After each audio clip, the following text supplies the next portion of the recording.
Halo sahabatku, apa kabarnya hari ini?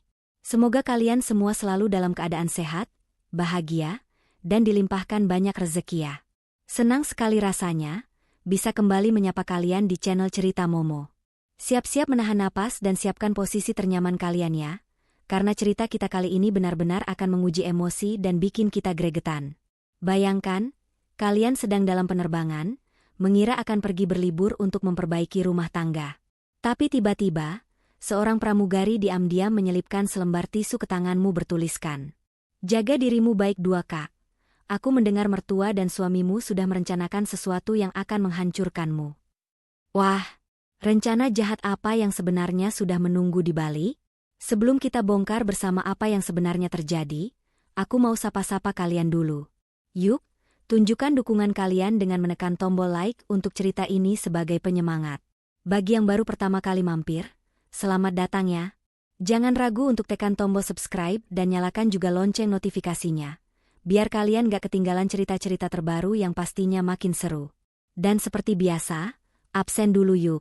Ramaikan kolom komentar di bawah, tulis nama kalian, asal kota, dan jangan lupa ketik hadir. Aku ingin sekali melihat dari mana saja sahabat Momo yang sudah siap terjun ke dalam drama ini. Udara di ruang makan terasa dingin, sedingin marmer yang melapisi lantai rumah mewah itu.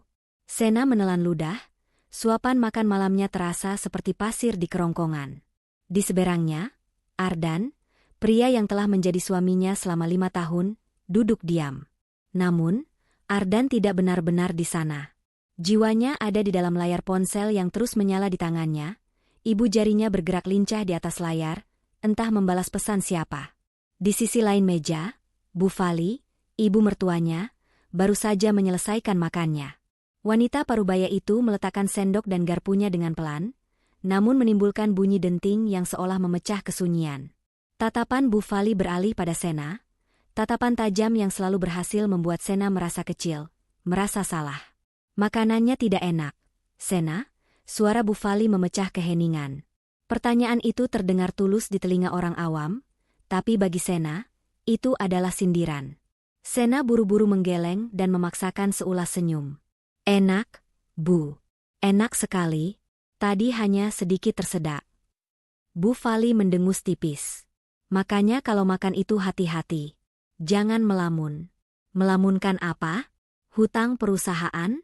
Atau laki-laki lain?" Sena tertegun. Tuduhan itu begitu menusuk, dilontarkan dengan santainya di depan Ardan. Sena menoleh pada suaminya, mencari pembelaan. Tapi Ardan bahkan tidak mengangkat kepalanya. Dia hanya berdeham, seolah terganggu oleh percakapan mereka, lalu kembali fokus pada ponselnya. Hati Sena terasa perih. Dinginnya hubungan mereka bukan lagi rahasia, tapi kini sudah menjadi tontonan yang dinikmati oleh ibu mertuanya. "Aku tidak melamun, Bu. Aku hanya lelah," jawab Sena pelan, berusaha menjaga nada suaranya tetap datar. "Lelah? Semua orang juga lelah bekerja, Sena. Tapi kamu itu istri. Kodratmu melayani suami. Kalau suamimu saja kamu abaikan, bagaimana perusahaanmu mau maju?" Bu Fali berkata lagi, kali ini sambil menyeka bibirnya dengan serbet kain. Sena memilih diam. Percuma. Melawan Bu Fali hanya akan berakhir dengan pertengkaran yang lebih hebat, dan Ardan akan selalu, membela ibunya. Setelah makan malam yang terasa seperti siksaan itu selesai, Sena melihat pemandangan yang sudah sangat ia hafal. Bu Fali memberi isyarat pada Ardan, dan mereka berdua berjalan menuju ruang keluarga. Sena, yang sedang membereskan piringnya dibantu asisten rumah tangga, melihat mereka dari kejauhan. Mereka duduk berdekatan di sofa, terlalu dekat. Lalu mereka mulai berbisik-bisik. Ini adalah ritual harian mereka. Berbisik-bisik di sudut ruangan, seolah ada rahasia besar negara yang sedang mereka diskusikan. Kepala Bu Fali menunduk, Ardan mengangguk-angguk. Sesekali Bu Fali menepuk lengan Ardan, dan Ardan akan tersenyum kecil. Senyum yang sudah berbulan-bulan tidak pernah Sena lihat ditujukan untuknya. Hatinya kembali berdenyut sakit. Apa yang mereka bicarakan? Tentu saja, tentang dirinya. Tentang betapa tidak becusnya dia sebagai istri. Ketika Sena berjalan mendekat, berniat mengambil minum di dapur yang bersebelahan, bisikan itu langsung berhenti. Seperti ada tombol yang ditekan. Keduanya serentak menoleh pada Sena dengan ekspresi kaget yang dibuat-buat. "Kenapa berhenti?" tanya Sena, lebih lelah daripada marah. "Lanjutkan saja. Aku hanya mau ambil minum." Bu Fali berdiri. Wajahnya yang tadi tegang, tiba-tiba berubah ramah. Sangat ramah. Terlalu ramah. "Oh, Sena. Sini, duduk dulu, nak. Ada yang mau ibu dan Ardan bicarakan." Sena membeku. Jantungnya berdebar. "Nak?" Bu Fali tidak pernah memanggilnya nak, kecuali ada maunya. "Bicara apa, Bu?" "Begini." Bu Fali duduk di samping Sena, bahkan mengelus lengannya. Sentuhan itu membuat Sena ingin bergidik. "Ibu perhatikan, kamu sama Ardan ini kok semakin hari semakin kaku. Seperti orang asing." Ibu sedih sekali melihatnya. "Iya kan, Ardan?" Ardan, yang masih duduk, akhirnya meletakkan ponselnya. Dia menatap Sena. "Iya, Sena. Ibu benar. Kita memang terasa jauh." Sena ingin tertawa sinis. "Kalian yang membuatku jauh." Batinnya menjerit. Tapi dia hanya diam, menunggu apa inti dari pembicaraan ini. "Nah," lanjut Bu Fali, senyumnya semakin lebar. "Ibu ada ide. Ide cemerlang untuk memperbaiki semuanya. Untuk menghangatkan lagi cinta kalian." Sena mengangkat alis. "Ide apa?" "Liburan," seru Bu Fali riang. "Kita bertiga, liburan keluarga ke Bali. Ke villa kamu yang di Uluwatu itu. Villa itu kan indah sekali, tapi dibiarkan kosong begitu saja. Kita ke sana seminggu. Anggap saja bulan madu kedua buat kalian." Sena terdiam. Villa di Uluwatu. Itu bukan sekadar villa. Itu adalah tempat perlindungan Sena, harta warisan satu-satunya dari almarhum ayahnya. Tempat di mana dia merasa aman. Membawa Bu Fali ke sana, rasanya seperti mengundang serigala masuk ke kandang domba. Dia baru saja akan mencari alasan untuk menolak, ketika dia melihat reaksi Ardan. Mata Ardan berbinar. Sebuah binar yang tulus, yang sudah lama tidak Sena lihat. "Bali? Ke villamu, Sena? Wah, itu ide bagus sekali, Bu." Ardan tiba-tiba bangkit dan duduk di sisi lain Sena. Dia meraih tangan Sena. "Ayolah, sayang. Kita butuh ini. Aku kangen kita yang dulu. Kapan kita berangkat? Besok? Lusa?" Antusiasme Ardan yang meledak-ledak itu terasa sangat ganjil. Pria yang tadi mengabaikannya di meja makan, kini menggenggam tangannya erat, memohon untuk liburan. Sesuatu di dalam diri Sena berteriak, "Jangan." Ada yang tidak beres. Kenapa Ardan begitu antusias? Kenapa Bu Fali tiba-tiba begitu peduli pada pernikahannya? "Bagaimana, Sena?" Bu Fali menekan. "Masa demi pernikahanmu sendiri kamu tidak mau?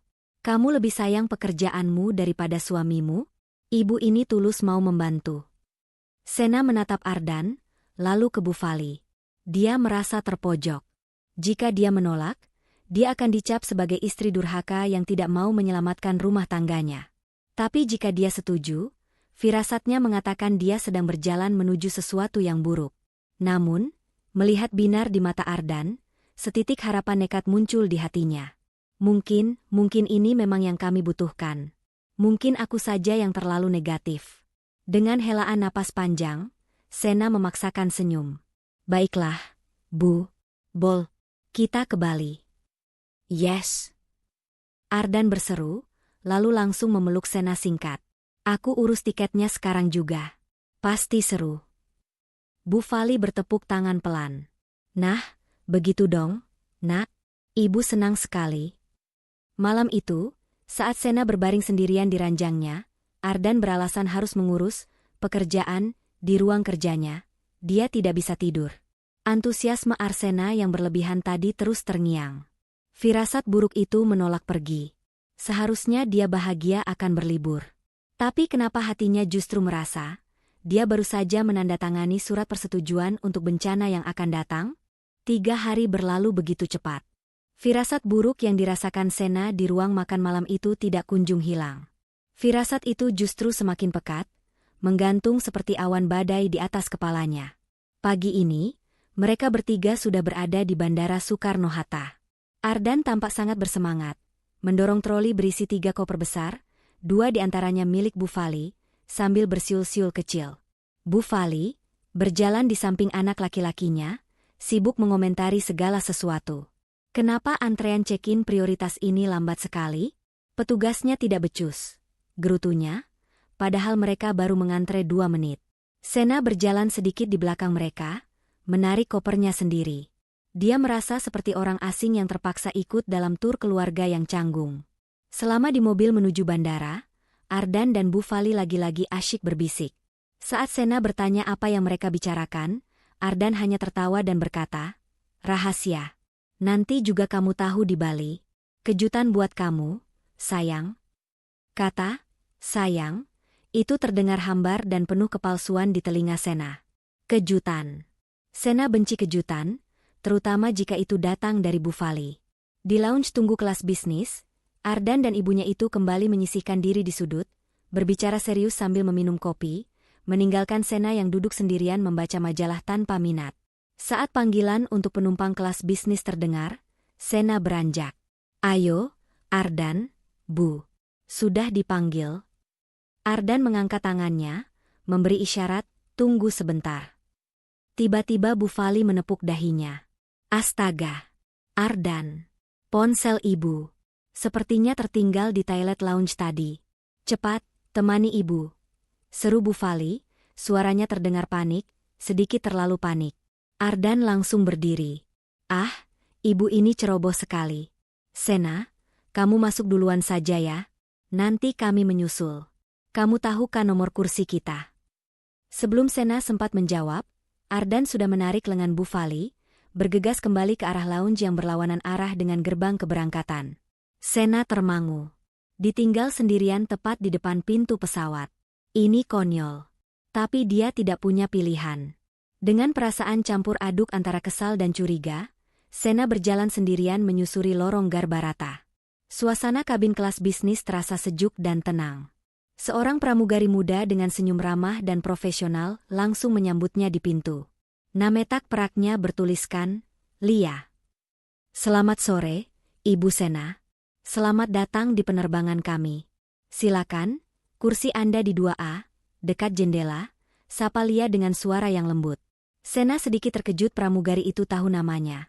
Tapi dia mengira itu mungkin bagian dari layanan premium. "Ah, iya.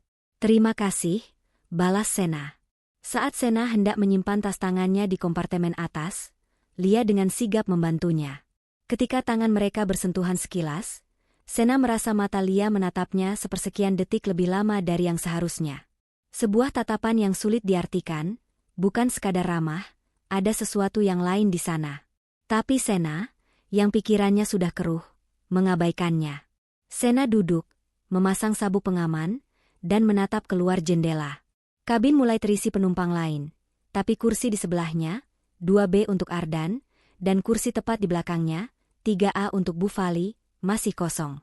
Jantungnya mulai berdebar. Bagaimana jika mereka benar-benar tertinggal pesawat? Tepat saat pramugari senior mengumumkan bahwa pintu pesawat akan segera ditutup, Ardan dan Bu Fali muncul. Mereka tampak sedikit terengah-engah, namun wajah mereka aneh. Mereka tidak terlihat panik karena nyaris tertinggal. Mereka justru terlihat puas. Maaf, tadi antre di toilet," kata Ardan sambil lalu, terduduk di kursinya di sebelah Sena. Dia bahkan tidak menatap Sena, tangannya langsung sibuk dengan layar hiburan di depannya. Bu Fali juga duduk tenang di belakang. Pesawat akhirnya lepas landas. Setelah tanda sabuk pengaman dipadamkan, Lia dan rekan-rekannya mulai mendorong troli minuman. Lialah yang bertugas di barisan Sena. Dia tersenyum profesional. "Ibu Sena, ingin minum sesuatu? Jus jeruk atau teh?" tanya Lia. "Jus jeruk saja, terima kasih," jawab Sena.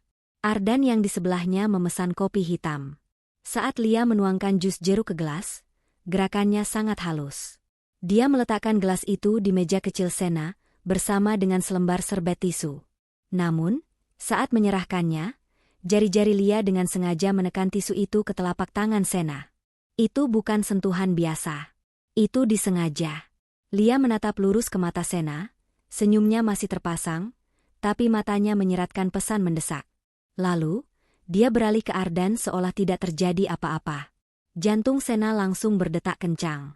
Tangannya yang kini memegang gelas jus terasa dingin. Tisu itu terasa tebal. Ada sesuatu di dalamnya. Sena melirik Ardan. Pria itu sudah memakai headphone. Matanya terpejam, pura-pura tidur atau memang tidur. Sena menunggu beberapa menit. "Permisi," bisiknya pada Ardan, pura-pura ingin ke toilet. Ardan hanya bergumam tak jelas. Dengan langkah yang diusahakan setenang mungkin, Sena masuk ke toilet kelas bisnis. Dia mengunci pintu. Tangannya gemetar hebat. Dia membuka lipatan tisu itu perlahan. Di dalamnya, ada tulisan tangan yang rapi, ditulis dengan tinta pulpen biru. Bukan pesan panjang, tapi cukup untuk membuat lututnya lemas. "Jaga dirimu baik-baik, Kak. Aku mendengar mertua dan suamimu sudah merencanakan sesuatu yang akan menghancurkanmu." Napas Sena tercekat. Ruangan toilet yang kecil itu terasa berputar. Menghancurkan MU. Firasat buruknya. Antusiasme palsu Ardan. Bisik-bisik Bufali. Insiden, ponsel tertinggal, di lounge yang pasti hanya akal-akalan agar mereka bisa bicara empat mata tanpa Sena. Pramugari ini, Lia, dia pasti mendengar percakapan mereka di lounge saat mereka kira tidak ada yang mendengarkan. Sena menatap pantulan wajahnya di cermin. Pucat pasi. Dia tidak sedang berlibur. Dia sedang diterbangkan menuju jebakan. Sisa penerbangan 2 jam ke Bali terasa seperti 20 tahun. Sena kembali ke kursinya. Setiap tarikan napas Ardan di sebelahnya terdengar seperti ancaman. Setiap tawa kecil Bufali di kursi belakang yang sedang menonton film komedi, terdengar seperti tawa iblis. Dia kini terjebak di kaleng terbang ini, ribuan kaki di atas bumi, melesat menuju kehancurannya sendiri. Roda pesawat menyentuh aspal Bandara Ngurah Rai dengan guncangan pelan. Bagi kebanyakan penumpang, suara itu adalah sinyal kelegaan, dimulainya liburan. Bagi Sena, itu terdengar seperti bunyi pintu penjara yang ditutup. Jantungnya berdebar-debar di dalam dada, begitu keras hingga dia yakin Ardan bisa mendengarnya. Tisu dari pramugari itu, yang sudah ia robek kecil-kecil dan buang di toilet pesawat, kini terukir jelas di benaknya. "Akan menghancurkanmu." "Apa? Bagaimana? Di sini? Di pulau surga ini? Akhirnya sampai," seru Ardan, suaranya terdengar terlalu gembira. Dia melepaskan sabuk pengamannya, bahkan sebelum tanda di atas kepala padam. Udaranya pasti segar. Bufali di belakangnya ikut terkekeh. "Benar. Ibu sudah tidak sabar ingin bersantai. Perjalanan tadi melelahkan sekali." Sena hanya mengangguk kaku. Dia membiarkan Ardan dan Bufali keluar dari barisan kursi terlebih dahulu. Saat melewati pintu pesawat, dia mencari-cari sosok Lia, sang pramugari. Tapi Lia tidak ada di sana. Mungkin gilirannya sudah selesai, atau mungkin dia sengaja menghindar. Sena merasa sendirian. Benar-benar sendirian. Di area pengambilan bagasi, suasana palsu itu semakin menjadi-jadi. Ardan yang biasanya tidak sabaran dan akan menyuruh sopir atau Sena yang mengurus koper, kini berdiri tegak di depan conveyor belt. "Biar aku saja, sayang. Kamu duduk saja di sana," katanya pada Sena, sambil menunjuk kursi tunggu. Bahkan Bufali ikut menimpali. "Iya, Sena. Wajahmu pucat sekali. Kamu duduk saja, biar Ardan yang urus. Anggap ibu dan Ardan ini sedang melayanimu." Pelayanan. Kata itu terdengar seperti racun. Sena hanya menggeleng. "Aku tidak apa-apa, Bu. Aku tunggu di sini saja." Dia harus tetap waspada. Dia tidak boleh terlihat lemah. Dia harus mengawasi setiap gerakan mereka. Ketika koper-koper mereka, yang sebagian besar milik Bufali, muncul, Ardan dengan sigap mengangkat semuanya ke troli. Perjalanan dari bandara menuju vilanya di Uluwatu terasa seperti adegan film yang berjalan lambat. Mereka duduk di dalam mobil mewah yang sudah dipesan Sena. Ardan duduk di depan, di samping sopir, sementara Sena duduk di belakang, diapit oleh Bufali. Posisi yang sangat tidak nyaman. Bufali, anehnya, justru banyak bicara.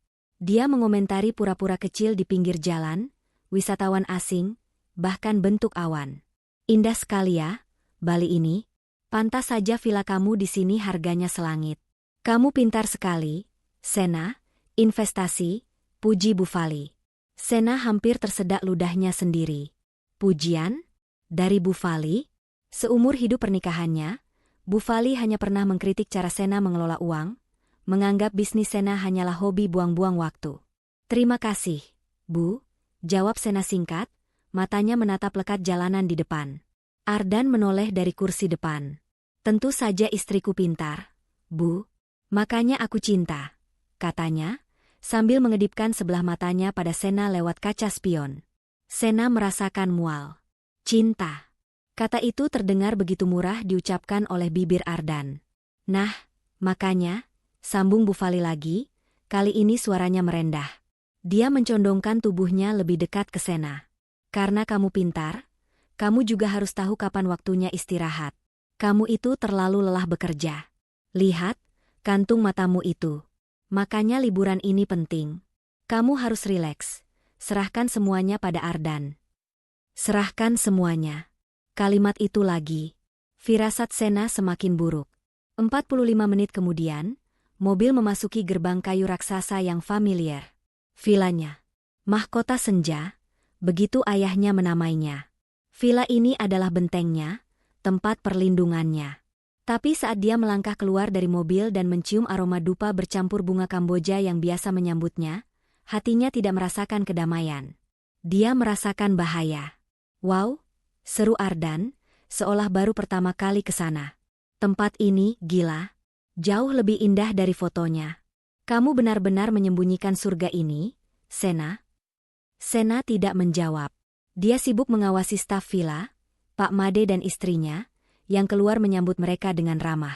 Selamat datang kembali, Ibu Sena.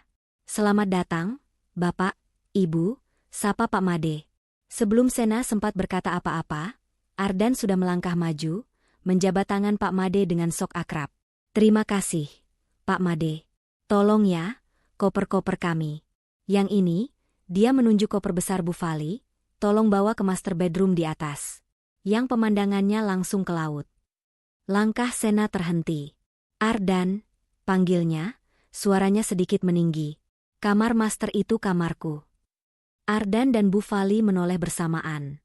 Bu Fali memasang wajah kaget yang dibuat-buat. Oh, astaga, Sena. Maafkan Ibu. Ibu tidak tahu. Ardan, kamu ini bagaimana? Kan Ibu tadi bilang, Ibu di kamar tamu saja. Tidak, Bu. Ardan tertawa, merangkul ibunya. Ibu pantas dapat yang terbaik. Lagi pula, Ardan kini menatap Sena dengan tatapan yang sulit diartikan. Kita kan mau, bulan madu. Lagi, sayang. Kita bisa pakai kamar tamu di dekat kolam. Lebih privat. Sena ingin berteriak. Mereka tidak hanya menginvasi rumahnya, mereka mengambil alih kamarnya. Tapi di depan para staf, dia tidak mau membuat keributan. Dengan napas tertahan, dia mengangguk pelan. Terserah. Mereka masuk ruang keluarga utama yang terbuka, dengan pemandangan kolam renang infinity yang seolah menyatu dengan lautan biru di bawah tebing. Indah, tapi mencekam. Tepat saat Sena meletakkan tas tangannya, Ardan menghampirinya dari belakang. Tangan pria itu mendarat di bahunya yang kaku. Kamu pasti lelah, Sena, bisik Ardan di telinganya. Jari-jarinya mulai memijat bahu Sena dengan gerakan yang dulu terasa menenangkan, namun kini terasa menjijikan. Sena menegang. Rileks, sayang. Nikmati saja. Saat itu, Bu Fali keluar dari area dapur, tersenyum lebih lebar dari sebelumnya. Sena, Ardan, Ibu sudah siapkan makan malam spesial nanti. Ibu sudah telepon catering langganan Ibu dari Jakarta untuk kirim bahan-bahan premium ke sini. Ibu sendiri yang akan awasi masaknya. Khusus untuk merayakan kedatangan kita. Sena membeku dalam pijatan palsu Ardan. Makan malam spesial. Villa yang diambil alih. Sikap yang terlalu manis. Ini semua adalah bagian dari rencana itu. Villanya, tempat ramannya, telah diubah menjadi panggung sandiwara. Dan Sena adalah bintang utama yang tidak tahu apa akhir dari naskah mengerikan ini. Sena tidak tidur sama sekali malam itu. Dia berbaring kaku di kamar tamu dekat kolam, kamar yang indah namun terasa asing. Setiap suara jangkrik di luar, Setiap debur ombak yang menghantam tebing di kejauhan, terdengar seperti langkah kaki yang mendekat. Peringatan di tisu itu berputar-putar di kepalanya. Menghancurkanmu? Bagaimana? Kapan? Rencana makan malam spesial yang disebut Bufali malam ini? Apakah mereka akan meracuninya?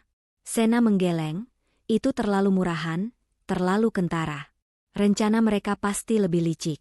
Pagi datang membawa cahaya matahari Bali yang cemerlang, namun bagi Sena, cahaya itu terasa menusuk dan mengejek. Dia keluar kamar mendapati Ardan dan Bufali sudah duduk di meja makan di teras terbuka, menghadap kolam renang. Mereka tampak segar, tertawa-tawa sambil meminum kopi. Pemandangan itu membuat perut Sena mulas. Mereka terlihat seperti pasangan yang sedang berbulan madu, sementara dia adalah tamu tak diundang di rumahnya sendiri. Pagi, sayang, sapa Ardan, senyumnya terlalu lebar. Tidur nyenyak di kamar baru? Lebih nyaman kan di dekat kolam? Suara airnya menenangkan. Sena hanya bergumam, pagi, lalu mengambil sepotong nanas dari piring buah. Dia tidak percaya dia bisa tidur di master bedroom yang kini ditempati mertuanya. Kamar itu satu-satunya tempat di villa yang memiliki brankas pribadi tempat dia menyimpan dokumen-dokumen penting villa. Sial, batinnya. Dia terlalu lelah saat tiba kemarin untuk memikirkannya. Sena, ayo, sarapan yang banyak, kata Bufali, nadanya seperti seorang ibu yang peduli. Nanti siang kamu harus santai. Duduk saja di tepi kolam, baca buku. Biar pikiranmu segar. Ibu dan Ardan mau ke dapur, mau cek bahan-bahan dari catering untuk nanti malam.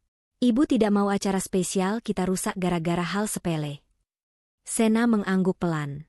Skenario yang sempurna. Mereka sengaja memberinya waktu sendirian. Mereka sengaja menyuruhnya bersantai di area yang paling terbuka dan paling terlihat di villa ini, kolam renang. Mereka ingin aku ada di sana, pikir Sena. Baik, akan aku ikuti permainan kalian. Setelah sarapan, Ardan dan Bufali benar-benar menghilang ke area servis di belakang. Sena, mengenakan kaftan longgar, duduk di salah satu kursi santai di bawah payung besar. Dia pura-pura membaca buku, tapi matanya tidak lepas dari sekelilingnya. Dia mengawasi Pak Made yang sedang merapikan taman di kejauhan, mengawasi gerbang masuk dari sudut matanya. Hening. Terlalu hening. Hanya ada suara angin laut. Setengah jam berlalu. Tepat ketika Sena mulai berpikir dia salah duga, dia mendengarnya.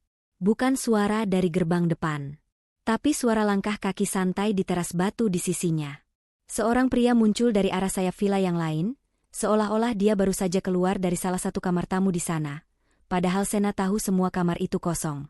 Pria itu tinggi, berkulit sawo matang cerah, mungkin blasteran, dan sangat tampan. Dia hanya mengenakan celana pendek pantai, memamerkan tubuhnya yang atletis. Dia tersenyum pada Sena. Senyum yang sangat akrab. Sena langsung duduk tegak. Jantungnya berhenti berdetak sejenak. Ini dia. Pria itu berjalan mendekat, dengan percaya diri. Sayang, akhirnya kamu di sini. Aku kangen, katanya, suaranya terdengar renyah dan penuh kerinduan. Sena membeku. Dia tidak kenal pria ini. Sama sekali. Pria itu kini berdiri tepat di depannya, menaunginya dari matahari. Dia mengulurkan tangan, seolah ingin menyentuh pipi Sena.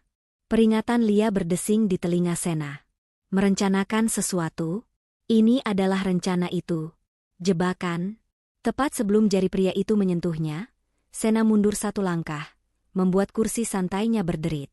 Maaf, kata Sena, suaranya ia paksa terdengar dingin dan datar. Anda siapa? Pria itu tertawa pelan, seolah Sena baru saja melontarkan lelucon. Ayolah, jangan pura-pura. Ini aku, Marco. Kamu marah karena aku baru datang sekarang?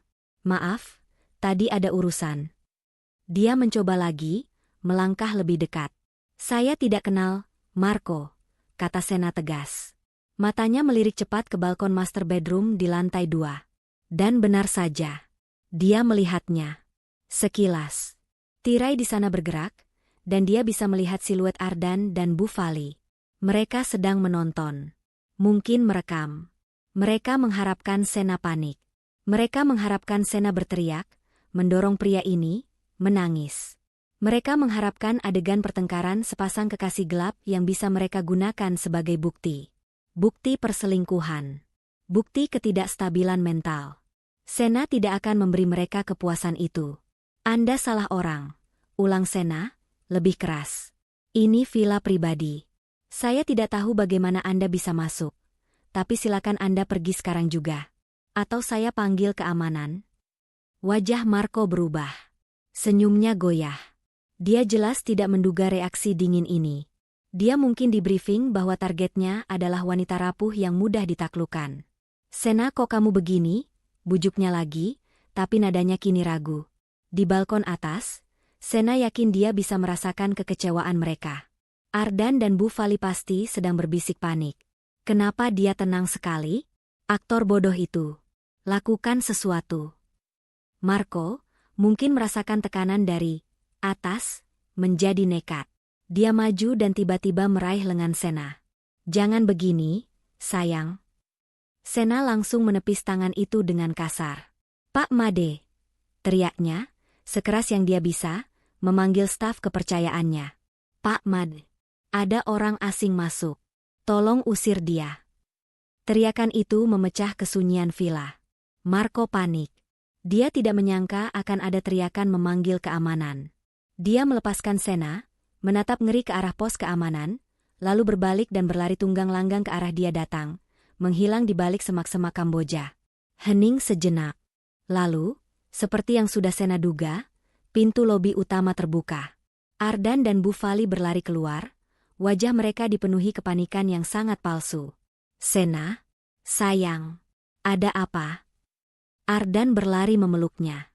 Pelukan itu terasa seperti lilitan ular. Kamu tidak apa-apa? Siapa pria tadi? Dia menyakitimu? Bu Fali menyusul, napasnya dibuat terengah-engah. Astaga! Preman ya? Beraninya dia masuk ke sini. Kurang ajar sekali. Kamu baik-baik saja, nak? Ya ampun, pucat sekali. Sena melepaskan pelukan Ardan pelan. Dia menatap suaminya, lalu ibu mertuanya. Dia membiarkan dirinya terlihat sedikit gemetar, tapi matanya tetap dingin. Aku tidak tahu, bisiknya pelan, memainkan perannya. Dia aneh sekali. Dia panggil aku, sayang. Dia bilang namanya Marco. Sena memperhatikan wajah mereka dengan saksama saat dia menyebut nama itu. Ardan langsung buang muka, pura-pura melihat ke arah Marco kabur. Kurang ajar. Harus kita lapor polisi. Tapi Bu Fali. Sena melihatnya. Hanya sepersekian detik. Sebuah kilat kekecewaan dan amarah di mata wanita tua itu. Rencana mereka hari ini gagal total. Kepanikan palsu Ardan dan Bu Fali adalah pertunjukan yang memuakan. Sena membiarkan Ardan, menenangkannya, selama beberapa menit di tepi kolam, sebelum akhirnya dia melepaskan diri. Aku mau ke kamar. Kepalaku pusing, katanya dingin, tidak memberi mereka kesempatan untuk membantah. Dia berjalan cepat meninggalkan mereka berdua, yang kini berdiri canggung di tepi kolam. Dari sudut matanya, Sena melihat Ardan menatap Bu Fali, dan Bu Fali menggelengkan kepala dengan kesal. Rencana mereka jelas berantakan. Di dalam kamar tamu, Sena mengunci pintu. Jantungnya masih berdebar kencang. Marco. Jadi, itu nama aktor bayaran mereka. Rencananya begitu jelas. Pria tampan muncul, mengaku sebagai kekasih gelap. Ardan dan Bu Fali merekamnya, lalu mereka punya bukti bahwa Sena tidak stabil secara mental atau tidak setia. Bukti yang bisa mereka gunakan untuk apa? Mengambil alih hartanya? Mengurungnya? Peringatan Lia di tisu itu terasa semakin nyata. Sena duduk di tepi ranjang, tangannya gemetar. Dia sendirian di rumahnya sendiri, dikelilingi musuh yang berpura-pura menjadi keluarga. Dia harus keluar. Dia harus menghubungi seseorang. Pengacaranya? Polisi? Apa yang akan dia katakan? Suami dan mertuaku menyewa aktor untuk menjebakku. Mereka akan menganggapnya gila. Persis seperti yang diinginkan Ardan dan Bu Fali. Setengah jam kemudian, seseorang mengetuk pintunya. Sena? Sayang? Buka pintunya. Suara Ardan. Terdengar khawatir, tapi Sena tahu itu palsu. Sena tidak menjawab. Sena, Ayolah. Ibu membuatkanmu teh jahe hangat. Kamu pasti syok. Buka pintunya, sayang. Jangan begini. Sena tetap diam. Dia tidak akan minum atau makan apapun yang mereka berikan. Terdengar helaan napas frustrasi Ardan di balik pintu. Lalu suara Bu Fali yang sengaja dikeraskan, "Sudahlah, Ardan. Biarkan saja. Mungkin dia memang sedang menunggu Markonya itu kembali. Wanita tidak tahu diuntung. Sudah bagus kita mau mengajaknya liburan." "Ibu, jangan keras-keras," balas Ardan, juga dalam bisikan yang terdengar. Sandiwara itu berlanjut. Mereka sedang berakting untuknya, mencoba memancing reaksinya. Sena memejamkan mata, berusaha meredam amarah dan ketakutan yang bergolak di dalam dirinya. Dia harus tenang. Dia harus berpikir. Dia terisolasi. Ponselnya ada di tangannya, tapi siapa yang bisa dia hubungi? Lia, pramugari itu. Dia tidak tahu nomornya. Dia hanya punya nama depannya. Waktu terasa berjalan lambat. Siang berganti sore. Sena tidak keluar kamar. Dia juga tidak mendengar suara Ardan atau Bu Fali. Suasana villa menjadi sunyi senyap, yang justru semakin menakutkan. Apakah mereka sedang merencanakan hal lain? Apakah mereka menyerah pada rencana Marco? Tepat pukul 3 sore, ponselnya yang ada dalam mode senyap, bergetar di genggamannya. Sebuah notifikasi WhatsApp dari nomor yang tidak dikenal. Foto profilnya kosong. Jantung Sena serasa melompat ke tenggorokan. Isi pesannya singkat dan lugas. "Kak Sena, ini Lia, pramugari kemarin. Maaf lancang menghubungi. Saya harus cepat. Kejadian tadi pagi di kolam renang itu baru permulaan." Tangan Sena gemetar hebat saat membaca baris berikutnya. "Saya tahu kakak pasti bingung.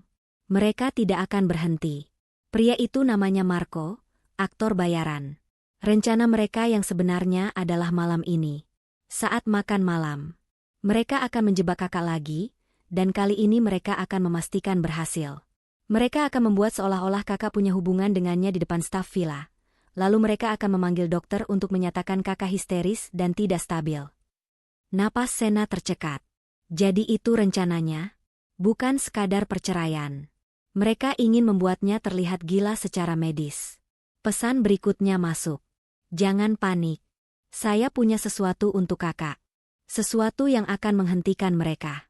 Saya punya bukti rekaman percakapan mereka di lounge bandara saat mereka merencanakan semua ini. Tapi saya tidak bisa memberikannya di sini. Kakak harus keluar dari villa itu." "Keluar? Bagaimana caranya?" "Dia sedang diawasi. Temui saya di bar pantai, Sunset Rock.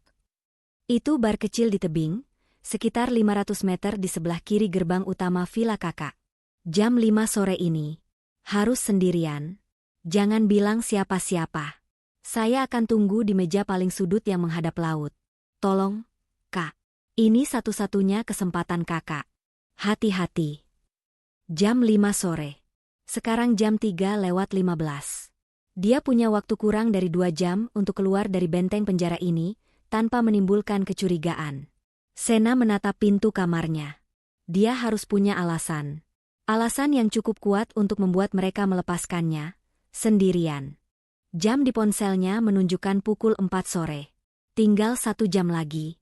Sena menarik napas panjang, mencoba mengendalikan gemetar di tangannya. Dia tidak bisa terus bersembunyi di kamar ini. Dia harus keluar, dan dia harus punya alasan yang tidak bisa dibantah oleh Ardan dan Bu Fali. Alasan apa? Sakit? Mereka akan menawarkan obat, atau lebih buruk, memanggil dokter, mungkin dokter palsu yang sudah mereka siapkan. Marah? Mereka akan menggunakannya sebagai bukti ketidakstabilannya. Lalu, sebuah ide muncul. Ide yang berbahaya, tapi mungkin satu-satunya yang dia punya. Dia tidak akan melawan mereka. Dia akan mengikuti alur cerita mereka, tapi dengan sedikit modifikasi. Sena membuka kunci pintu kamarnya. Suara, klik, pelan itu terdengar begitu keras di villa yang sunyi. Dia melangkah keluar. Seperti dugaannya, Ardan dan Bu Fali sedang duduk di ruang keluarga, tidak jauh dari pintu kamarnya. Mereka jelas sedang menjaganya. Melihat Sena keluar, mereka berdua langsung berdiri, memasang wajah cemas yang terlatih. "Sena, sayang, Akhirnya kamu keluar, seru Ardan, melangkah maju. Kami khawatir sekali. Kamu baik-baik saja? Mau makan sesuatu? Sena menatap suaminya. Dia membiarkan matanya terlihat sembab dan lelah. Aku butuh udara segar, katanya, suaranya sengaja dibuat sedikit serak. Bu Fali mendekat, melipat tangan di depan dada. Udara segar? Di luar panas, Sena. Nanti kulitmu rusak. Di sini saja, AC-nya dingin. Sena menggeleng pelan, dia menatap lurus ke arah Ardan. Ardan, tadi ibu bilang, ibu menyiapkan makan malam spesial malam ini. Ardan dan Bu Fali bertukar pandang sekilas. Kena kau, batin Sena. Iya, benar, Ardan mengangguk cepat. Spesial sekali. Untuk merayakan kita. Aku menghargainya, lanjut Sena. Aku ingin makan malam nanti berjalan lancar. Aku ingin kita baik-baik saja. Dia membiarkan jeda sejenak, memainkan perannya sebagai istri yang rapuh. Tapi kejadian tadi pagi dengan pria itu, kepalaku masih pusing. Aku sesak di sini. Dia mengalihkan pandangannya ke tebing di kejauhan, yang terlihat dari jendela besar. Di bawah sana, sepertinya ada pura kecil yang menghadap laut. Aku mau ke sana sebentar. Sendirian? Seperti yang sudah Sena duga, Ardan langsung menolak. Sendirian? Tidak. Bahaya sekali, Sena. Bagaimana kalau pria tadi masih berkeliaran? Tidak. Aku akan temani. Iya, timpal Bu Fali cepat. Kamu ini ada-ada saja. Mau cari gara-gara lagi? Nanti kalau kamu diculik, Marco, itu bagaimana? Sena menatap mereka berdua dengan tatapan paling dingin yang dia miliki. Justru karena itu, aku butuh waktu sendirian untuk memprosesnya. Kalau kamu ikut, aku tidak bisa berpikir jernih. Aku mohon, Ardan. Ketika Ardan tampak ragu, Sena mengeluarkan kartu asnya. Kalau aku tidak boleh pergi menenangkan diri sebentar, batalkan saja makan malamnya, katanya tegas. Batalkan semuanya. Aku akan pesan tiket pulang ke Jakarta sekarang juga. Aku sudah muak. Ancaman itu mengena. Sena melihat kepanikan di mata Bu Fali. Rencana mereka jelas berpusat pada makan malam spesial itu. Jika Sena pulang sekarang, semua skenario mereka hancur. Ardan dan Bu Fali kembali bertukar pandang. Sebuah komunikasi tanpa suara yang penuh kelicikan. Akhirnya, Ardan menghela napas, seolah-olah dia sedang mengalah pada istri yang keras kepala. Baiklah, katanya. Baik, kamu boleh pergi. Tapi, dia mengangkat jarinya, hanya 30 menit. Jam 5 kurang seperempat, kamu harus sudah berjalan kembali ke villa. Kalau tidak, aku akan susul. Dan jangan matikan ponselmu, tambah Bu Fali, nadanya penuh peringatan. Tentu, kata Sena. Dia meraih tas selempang kecilnya, memasukkan ponselnya, dan berjalan menuju pintu keluar tanpa menoleh lagi. Jantungnya berdebar kencang. Dia berhasil. Dia berjalan keluar dari gerbang villa. Udara sore itu panas dan lembab. Dia tahu mereka mengawasinya dari balkon atas. Dia harus terlihat tenang. Dia berjalan santai menyusuri jalan setapak di tepi tebing, sesuai arah yang dia sebutkan tadi. Tapi begitu tikungan pertama menelan sosoknya dari pandangan villa, Sena mulai berlari. Dia berlari sekuat tenaga. Jalan setapak itu berbatu dan menurun. Napasnya terengah-engah, campuran antara lari dan panik. Dia melihatnya. Sunset Rock Bar. Sebuah bar kecil yang tersembunyi, menempel di dinding tebing, nyaris tidak terlihat dari jalan utama. Jam di ponselnya menunjukkan pukul 16.50. Dia terlambat 10 menit. Dengan terburu-buru, dia menuruni anak tangga kayu. Bar itu sepi, hanya ada 1-2 pasang turis asing. Matanya liar mencari.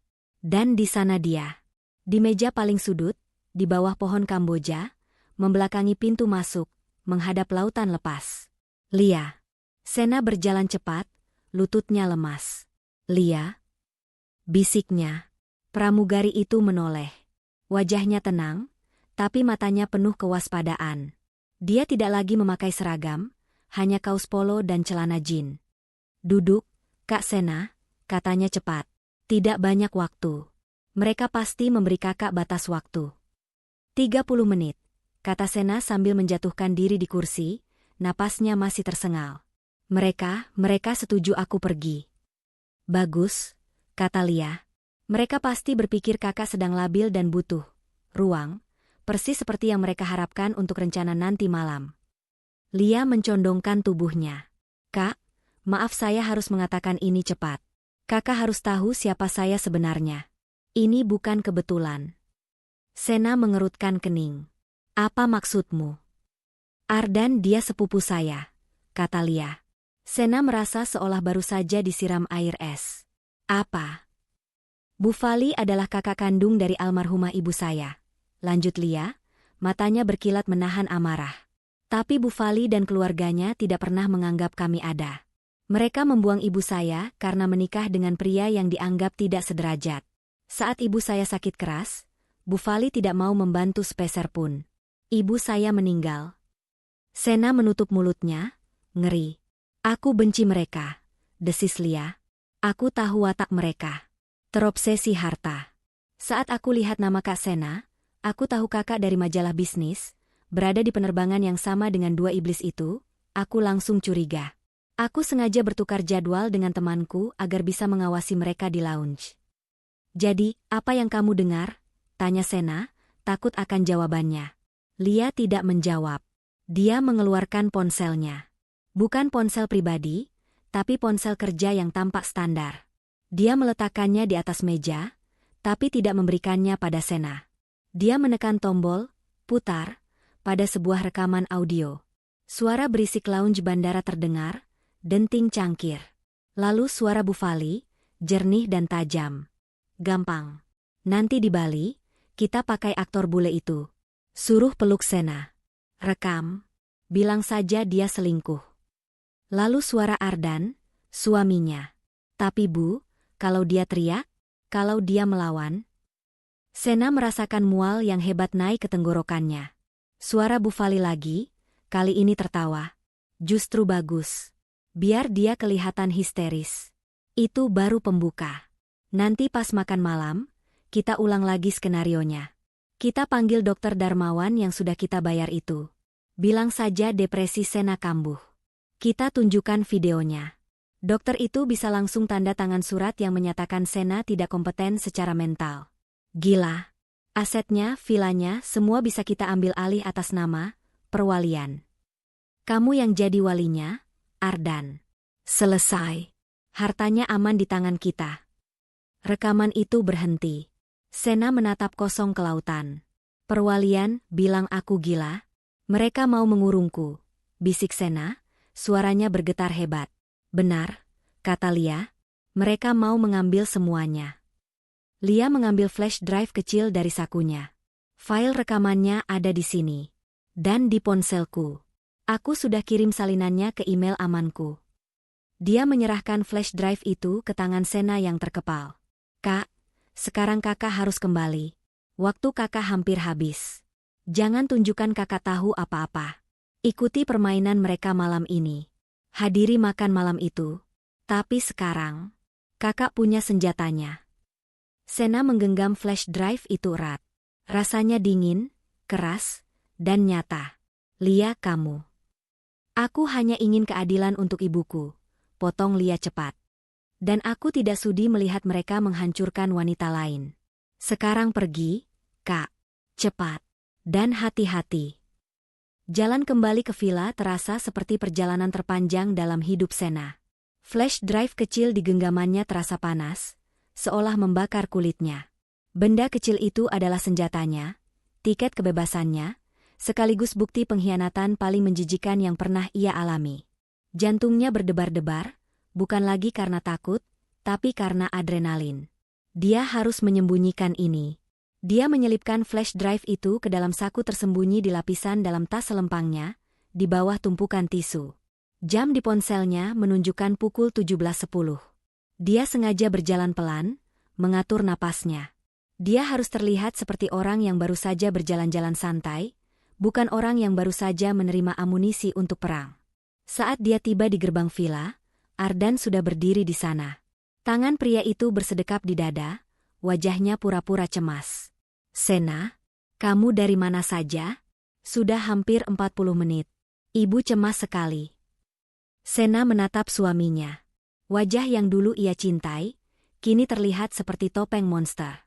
Aku hanya duduk-duduk di tebing. Menikmati pemandangan, jawab Sena datar. Bu Fali muncul di belakang Ardan. Bagus sekali ya.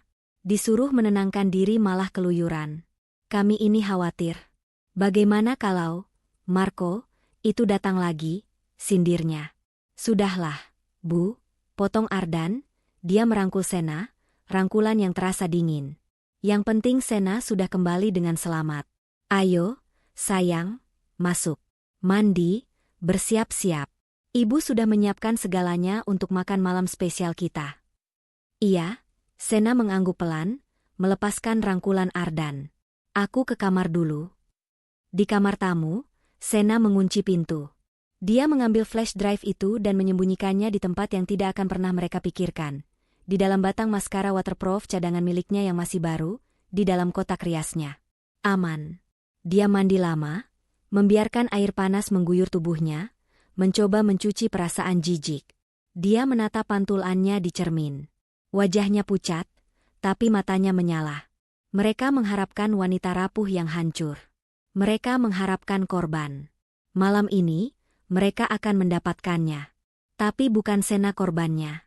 Pukul 7 malam. Teras utama villa telah disulap. Meja makan besar ditutup taplak linen putih bersih. Lilin-lilin mahal menyala di setiap sudut. Dan puluhan lampu taman kecil berpendar seperti kunang-kunang di antara pohon Kamboja. Staf catering, yang jelas didatangkan khusus oleh Bu Fali, bergerak tanpa suara, menyajikan minuman pembuka. Pemandangannya romantis, jika saja tujuannya bukan untuk menghancurkan hidup seseorang. Ardan, mengenakan kemeja linen biru muda, menarik kursi untuk Sena. Silakan, ratuku, katanya sambil tersenyum. Senyuman yang membuat Sena ingin muntah. Bu Fali, mengenakan kaftan sutra berwarna merah marun yang mencolok, mengangkat gelasnya. Mari kita bersulang, katanya, suaranya terdengar riang. Untuk keluarga kita. Dan untuk kesembuhan Sena. Semoga liburan ini benar-benar bisa membuat pikiranmu jernih kembali. Sena mengangkat gelasnya, bibirnya menyentuh tepi gelas tanpa minum. Kesehatan mental. Jadi itu senjata mereka. Dia mengedarkan pandangan. Pak Made dan staf villa lainnya berdiri di kejauhan, tapi jelas dalam posisi mengawasi. Mereka adalah penonton yang disiapkan Bu Fali. Makanan pembuka disajikan. Lalu hidangan utama. Ardan dan Bu Fali mengobrol ringan, membicarakan betapa indahnya Bali, betapa enaknya makanan, betapa beruntungnya mereka. Sena hanya menjawab, iya, atau, sesekali. Dia harus terlihat murung, tertekan. Persis seperti yang mereka inginkan. Kamu kenapa, Sena? Kok tidak dimakan steaknya? Tanya Ardan, nadanya penuh perhatian palsu. Tidak apa-apa, bisik Sena. Hanya belum nafsu makan. Bu Fali mendengus. Nah, kan, ibu bilang juga apa? Pikirannya itu masih kemana-mana. Mungkin masih memikirkan, tamu, tadi pagi. Ardan pura-pura menyenggol kaki ibunya di bawah meja. Ibu, jangan mulai. Kita kan mau bersenang-senang. Saat itulah makanan penutup disajikan. Creme brulee dengan hiasan buah beri. Tepat ketika Sena baru saja mengangkat sendok kecilnya, kekacauan itu dimulai. Sena. Suara teriakan itu memecah keheningan malam. Bukan dari pintu masuk, tapi dari sisi taman yang gelap. Aktor itu, Marco, menerobos masuk ke area teras makan. Kali ini, penampilannya jauh lebih dramatis.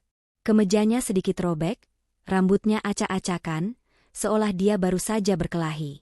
Dia tampak putus asa. Para staf catering dan Pak Made membeku di tempat. Terkejut. Sena. Aku tidak tahan lagi. Teriak Marco, menunjuk lurus ke arah Sena. Aku tidak peduli lagi dengan suamimu. Aku tidak peduli dengan ancaman mereka. Sesuai naskah. Persis seperti yang Lia katakan. Dalam sepersekian detik, Ardan dan Bu Fali beraksi. Seperti dua pemain teater yang sudah terlatih. Sena. Ardan melompat dari kursinya, Ponselnya sudah tergenggam di tangannya, kamera menyala dan merekam. Apa-apaan ini? Jadi ini yang kamu lakukan di belakangku? Kamu membawa selingkuhanmu ke vilaku sendiri? Ya Tuhan. Anakku.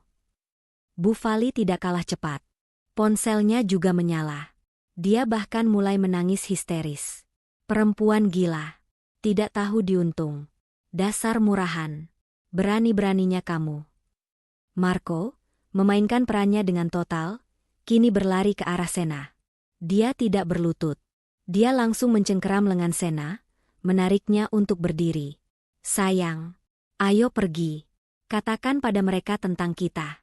Sekarang, aku mencintaimu, Sena. Aku tidak tahan melihatmu disiksa seperti ini. Ayo kita pergi dari sini. Sena terhuyung, cengkeraman Marco menyakitkan. Jebakan itu sempurna. Di sebelah kirinya, Bu Fali menjerit-jerit menuduhnya gila dan tidak tahu malu. Kameranya menyorot wajah Sena. Di depannya, Ardan merekam dengan tangan gemetar, wajahnya merah padam seolah menahan amarah yang meledak-ledak. Di sisinya, seorang pria asing memegangnya erat, meneriakkan cinta palsu. Staf villa menonton dengan ngeri. Mereka mengepungnya dari segala arah. Mereka menunggu. Mereka menunggu Sena hancur. Mereka menunggu dia menjerit, menangis, melawan, atau pingsan.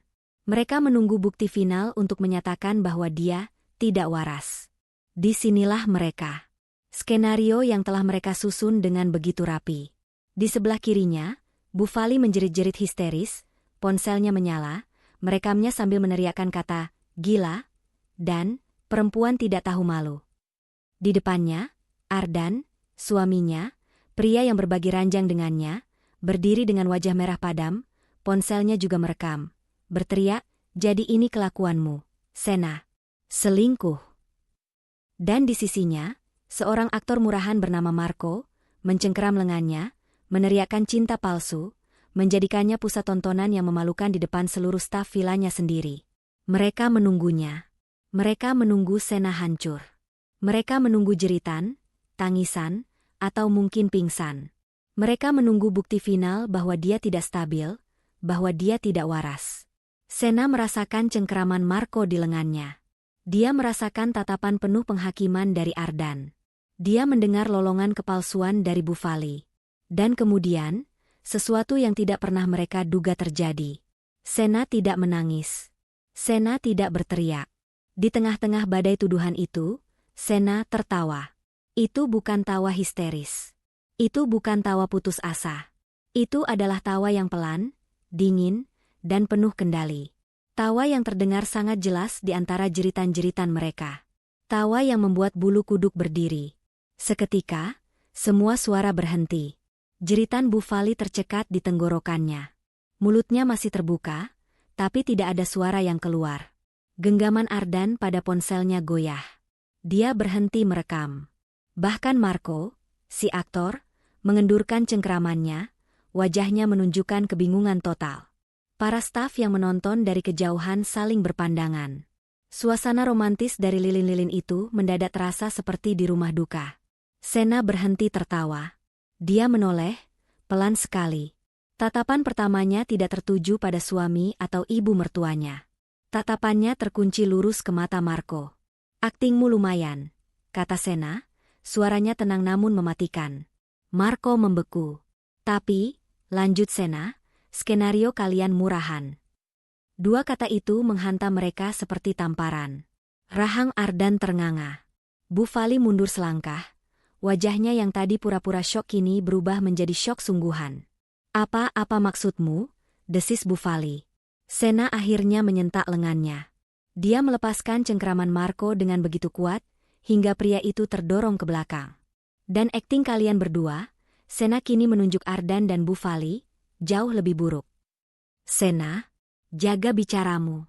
Kamu sudah gila, teriak Ardan, mencoba mengambil alih situasi sekali lagi. Tapi suaranya kini bergetar. Kepanikan mulai terdengar. Gila? Sena mengulang kata itu. Dia berjalan pelan, menjauhi mereka, menuju ruang keluarga utama yang terhubung dengan teras. Itu kata yang kalian siapkan untukku, bukan? Gila. Tidak kompeten secara mental. Depresi kambuh. Setiap kata yang diucapkannya membuat wajah Ardan dan Bu Fali semakin pucat. Mereka saling pandang, ketakutan murni kini terpancar jelas. Bagaimana Sena tahu? Sena tidak memberi mereka waktu untuk berpikir. Dia mengabaikan tatapan ngeri dari staf catering. Dia berjalan lurus ke sistem audio dan televisi pintar berlayar besar di dinding ruang keluarga. Dia mengeluarkan ponselnya. Kalian merekamku pakai ponsel, kata Sena. Suaranya kini diperkeras oleh nada sinis. Itu ketinggalan zaman. Terlalu kecil. Dia dengan tenang menghubungkan ponselnya ke sistem Bluetooth villa. Lalu dia menyambungkannya ke layar televisi. Pak Made, ibu-ibu catering, semuanya, Sena berbicara, suaranya kini terdengar tenang dan berwibawa.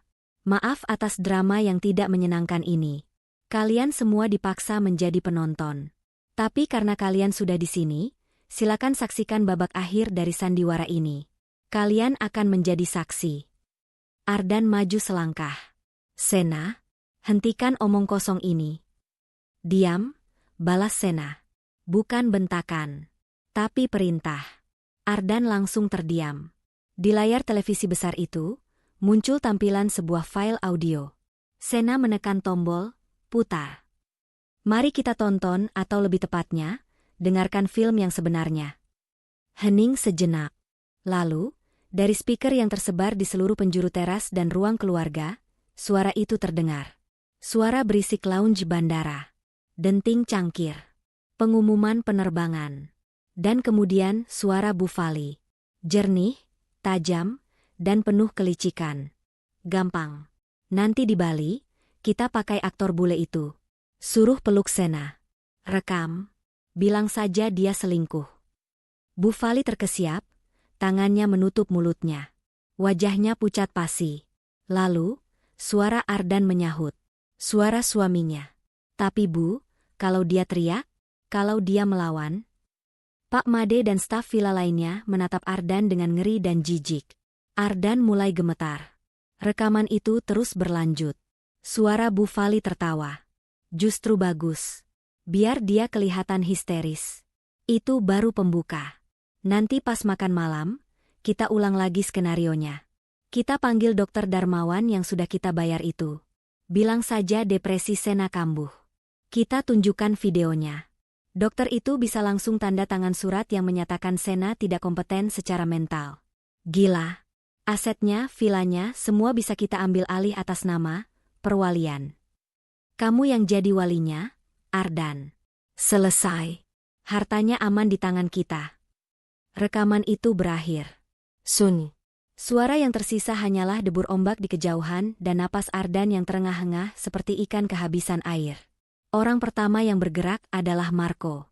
Sadar bahwa dia baru saja terekam sebagai bagian dari konspirasi kriminal besar, dia tidak menunggu aba-aba. Dia berbalik, melompati pagar tanaman pembatas, dan lari tunggang langgang menuruni tebing, menghilang dalam kegelapan. Tidak ada yang peduli padanya. Mata semua orang tertuju pada Ardan dan Bu Fali. Itu palsu. Bu Fali yang pertama menemukan suaranya, meski melengking panik. Rekaman palsu. Editan, dia menjebak kita. Sena, kamu iblis. Kamu yang merencanakan ini. Ardan tidak berkata apa-apa. Dia hanya menatap Sena, tubuhnya gemetar hebat. Dia menatap istrinya seolah baru pertama kali melihat wujud aslinya. Sena mematikan televisi. Dia berjalan kembali ke teras. Dia berhenti tepat di depan suaminya. Palsu. Sena mengangkat alisnya. Mau aku putar rekaman CCTV dari lounge bisnis bandara? Yang dengan jelas menunjukkan kalian berdua duduk di meja nomor 12, pada jam 4 sore, 3 hari yang lalu, memakai baju yang sama persis seperti yang terekam di ponselku.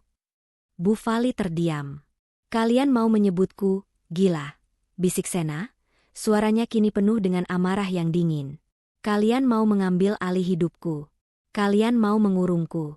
Atas nama Perwalian. Sena menatap Ardan, lalu beralih ke Bu Fali. Sekarang, siapa yang terlihat gila? Wajah Ardan pucat seperti kertas. Lututnya bergetar hebat, dan dia terhuyung mundur, hampir menabrak meja makan yang penuh dengan hidangan mewah yang kini mendingin. Bu Fali, di sisi lain, tampak seperti patung lilin yang mulai meleleh di bawah panas. Wajahnya yang penuh riasan kini luntur oleh keringat dingin, matanya melotot tidak percaya pada layar televisi yang sudah mati. Keheningan yang pecah tadi kini kembali, 1000 kali lebih berat, hanya diisi oleh suara debur ombak yang seolah mengejek mereka. Para staf catering dan Pak Made berdiri kaku, wajah mereka campuran antara ngeri, kasihan, pada Sena, dan jijik, pada Ardan dan Bu Fali. Ardan? Sena memanggil nama suaminya. Suaranya tidak keras, tapi di tengah kesunyian itu, terdengar seperti cambukan. Ardan tersentak. Dia menatap Sena, tapi tidak bisa fokus. Matanya bergerak liar. Sena, aku itu tidak seperti. Tidak seperti apa, Ardan? Potong Sena. Tidak seperti yang aku dengar? Atau tidak seperti yang kamu rencanakan? Tiba-tiba, Bu Fali menemukan kembali suaranya, bukan lagi penyangkalan, tapi amarah murni seorang predator yang terpojok. Iblis, jeritnya, menunjuk Sena dengan jari gemetar. Kamu iblis, Sena, kamu yang merencanakan ini semua. Kamu menjebak kami. Kamu menjebak suamimu sendiri. Di mana otakmu? Kamu pikir kami bodoh? Kamu pasti sudah merencanakan ini sejak di Jakarta. Sena menatap ibu mertuanya. Oh, katanya pelan. Jadi, menurut ibu, aku yang salah? Karena aku tidak cukup bodoh untuk dijebak. Kurang ajar. Bu Fali mencoba menerjang, tapi Ardan, dalam sisa-sisa kesadarannya, menahan lengan ibunya. Ibu, cukup. Cukup. Kenapa cukup? Pekik Bu Fali, kini meronta di pegangan anaknya. Lihat, dia sudah gila.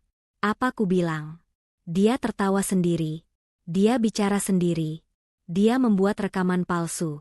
Dia yang gila. Rekaman CCTV lounge bandara juga palsu. Bu, tanya Sena tenang. Dan saat itulah Ardan hancur. Bukan karena amarah, tapi karena kekalahan total. Dia melepaskan Bu Fali dan jatuh berlutut di lantai teras yang dingin. Sena? Panggilnya, suaranya kini pecah. Dia mulai merangkak pelan, seperti pengemis, mendekati kaki Sena. Sena sayang, ampun aku mohon. Bu Fali berhenti berteriak. Dia menatap anaknya yang kini bersujud di kaki menantunya dengan tatapan ngeri. Bukan aku, Sena. Isak Ardan, air mata dan ingus membasahi wajahnya. Bukan aku, ibu. Ini semua ide ibu. Aku hanya sayang ibu, dia terus menekanku. Aku tidak mau, Sena, sungguh, tapi dia bilang ini satu-satunya cara agar kita aman. Pemandangan itu begitu menjijikan hingga Sena harus mundur selangkah. Pria yang dia cintai, pria yang berjanji akan melindunginya, kini merangkak di kakinya, menyalahkan ibunya sendiri dalam upaya paling pengecut untuk menyelamatkan diri. Sayang. Sena mengulang kata itu, nadanya penuh racun. Kata itu sudah tidak ada artinya di mulutmu, Ardan. Berdiri. Tidak. Aku tidak akan berdiri sebelum kamu memaafkanku. Ardan kini memeluk kaki Sena, menempelkan wajahnya di sana. Maafkan aku, Sena. Aku salah. Aku akan ceraikan, tidak. Maksudku, aku akan usir ibu. Aku akan usir dia. Kita mulai lagi dari awal, ya? Kita berdua, di villa ini. Aku cinta kamu, Sena, aku cinta. Permisi, Ibu Sena. Suara baru, tenang, profesional, dan sangat familiar. Suara itu memotong isak tangis Ardan. Ardan mendongak. Bu Fali menoleh kaku ke arah lobi. Di sana, di bawah cahaya lampu lobi yang terang, berdiri Lia. Pramugari itu. Dia tidak lagi memakai seragam, hanya kemeja rapi dan celana panjang. Tapi dia tidak sendirian. Dia diapit oleh 2 orang petugas keamanan internal villa yang berbadan tegap. Lia berjalan tenang melintasi teras, langkahnya mantap, tidak terpengaruh oleh pemandangan Ardan yang berlutut atau Bu Fali yang mematung. Dia berhenti beberapa langkah dari mereka. Halo, Tante Fali, sapa Lia, suaranya dingin. Wajah Bu Fali berubah dari pucat menjadi seputih kapur. Lia, Kamu, apa yang kamu lakukan di sini? Halo juga, Kak Ardan. Lia beralih pada sepupunya yang masih terduduk di lantai, menatapnya dengan tatapan bodoh. Kaget? Kalian lupa kalau aku kerja di maskapai ini? Kalian lupa kalau aku tahu jadwal kalian? Kalian pikir, kalian bisa merencanakan kejahatan di lounge bandara sekeras itu, dan tidak ada yang dengar. Lia menoleh pada Sena, memberinya anggukan hormat. Lalu dia kembali menatap Bu Fali. Tante ingat ibu saya? Saat beliau sakit dan butuh uang untuk berobat? Saat tante menutup telepon dan bilang kami pengemis? Tante bilang, tante tidak punya keluarga miskin. Bu Fali gemetar. Keadilan itu lucu ya, tante. Lanjut Lia. Ternyata, hari ini, giliran saya yang harus membuang tante. Ardan akhirnya berdiri, terhuyung. Lia, kamu menjebak kami. Kamu sepupuku. Dan Kak Sena adalah istri kakak, balas Lia tajam. Keluarga mana yang kakak pilih untuk dikhianati hari ini? Keheningan kembali menyelimuti. Sena akhirnya melangkah maju. Dia sudah cukup melihat. Dia menatap Ardan, lalu Bu Fali. Kalian, kata Sena, suaranya kini kembali normal, seolah sedang memesan kopi. Punya waktu 5 menit. Sena, apa maksudmu? Ardan mulai panik lagi. Pak Made, panggil Sena. Pak Made, yang sedari tadi berdiri diam, langsung melangkah maju. Iya, Ibu Sena. Tolong panggilkan taksi untuk tamu-tamu saya ini, kata Sena. Lalu, tolong Bapak dan 2 petugas keamanan ini. Sena menunjuk arah satpam yang dibawa Lia, mengawal Bapak Ardan dan Ibu Fali ke kamar mereka. Sena menatap Bu Fali. Kamar master saya. Dan kamar tamu tempat Ardan seharusnya menginap. Kalian boleh ambil paspor dan dompet kalian. Tidak ada yang lain, lanjut Sena. Semua koper, semua belanjaan, semua barang kalian, akan tetap di sini. Nanti akan saya sumbangkan ke panti asuhan. Anggap saja amal untuk membersihkan dosa kalian.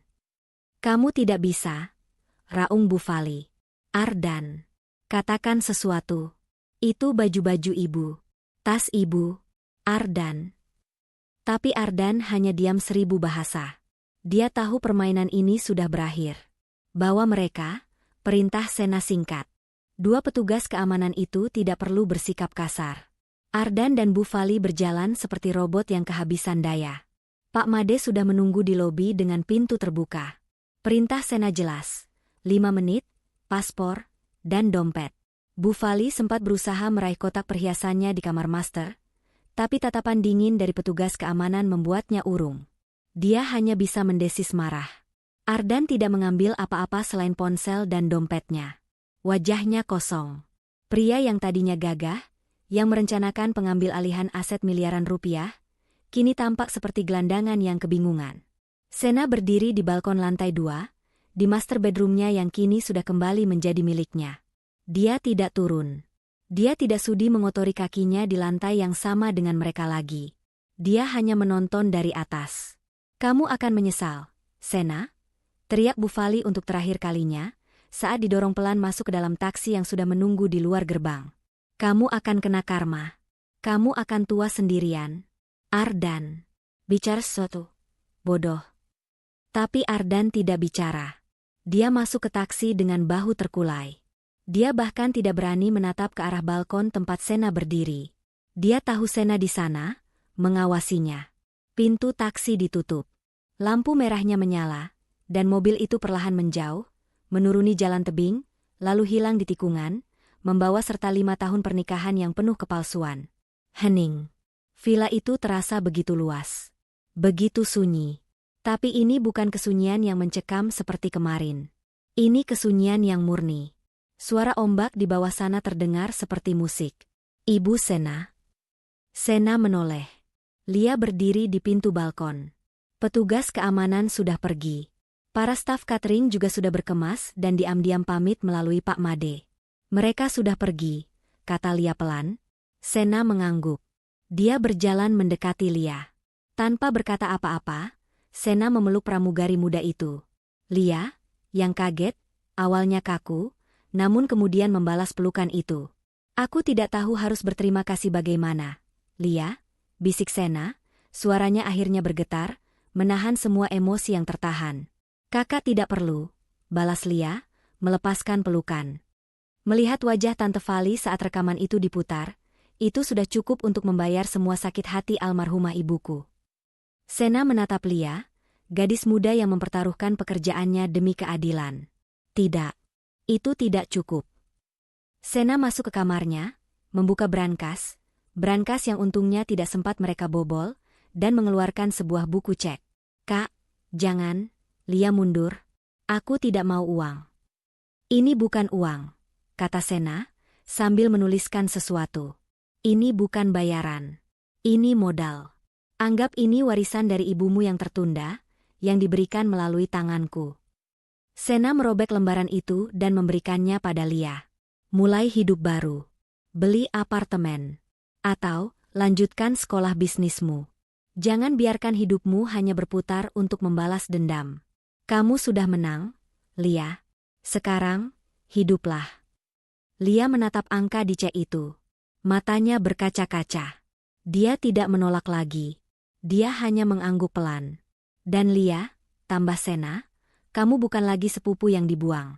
Mulai sekarang, kamu punya kakak. Nomor ponselku selalu aktif untukmu. Pagi berikutnya, villa terasa berbeda. Udara terasa lebih segar. Bunga Kamboja di taman tampak lebih cerah. Sena duduk di teras yang sama, tempat sandiwara mengerikan itu terjadi tadi malam. Tapi kini, meja itu hanya terisi satu cangkir kopi. Kopi hitam pekat. Sena menyeruputnya sambil menatap lautan. Dia sudah menelepon pengacaranya di Jakarta. Dia menceritakan semuanya. Dia mengirimkan salinan rekaman audio itu. Pengacaranya terdiam lama, lalu berkata, ini bukan hanya gugatan cerai, Bu Sena. Ini tuntutan pidana berlapis. Percobaan penipuan, pemalsuan dokumen medis terencana, dan perampasan hak. Lakukan, jawab Sena singkat. Pastikan mereka tidak mendapatkan sepeser pun. Dan pastikan dokter bernama Darmawan itu dicabut izin praktiknya. Dia meletakkan ponselnya. Dia sendirian di surga miliknya. Mahkota senja. Ayahnya menamai villa ini karena pemandangan matahari terbenamnya yang agung. Tadi malam, Sena merasa matahari telah terbenam bagi Ardan dan Bu Fali. Dan pagi ini, matahari terbit kembali. Hanya untuknya. Dia memejamkan mata, merasakan angin laut membelai wajahnya. Dia tidak hancur. Dia tidak gila. Dia tidak sendirian. Dia adalah Sena, pemilik mahkota senja. Dan dia baru saja memulai hidup barunya, dengan mahkota yang kini terpasang jauh lebih kuat di kepalanya. Pesan moral. Keserakahan akan membutakan akal sehat dan mengubah keluarga menjadi musuh. Namun, jangan pernah meremehkan ketenangan seorang wanita yang teraniaya. Seringkali, di balik lemah lembutannya, tersimpan keberanian dan kecerdasan yang akan membongkar kejahatan paling licik sekalipun.